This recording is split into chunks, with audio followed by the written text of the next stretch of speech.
ឆ្ងាយពីគ្នាតែវេលាជានាងកំណត់ឲ្យពួកយើងគឺប្រកបជាគូនិស្ស័យ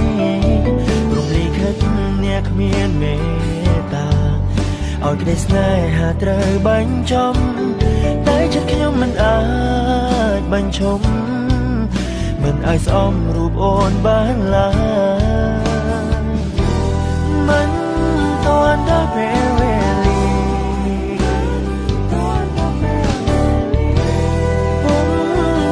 ក៏ចាចេញទៅ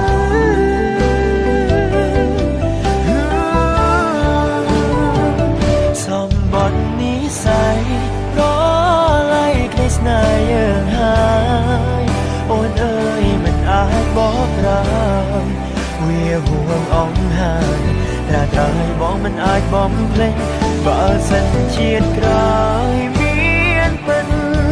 សូមឲ្យជីវិតផុតរឿងបែបនេះជូចរផុតរឿងកំសត់សម្បត្តិនិស្ស័យ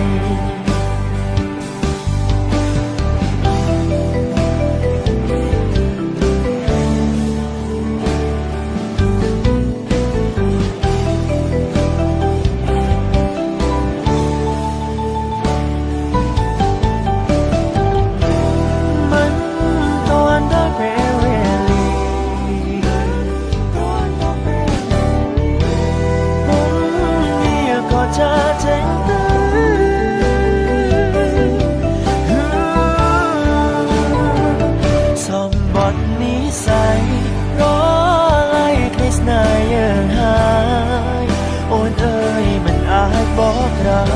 យវាហួងអង្ហើយត្រាត្រឲ្យបងមិនអាចបំភ្លេចបើសិនជាតិក្រោយមានពិនសូមឲ្យជីវិតផុតរឿងបែបនេះកុំឲ្យជូរចត់ផុតរឿងកំសត់សម្បត្តិនិស្ស័យ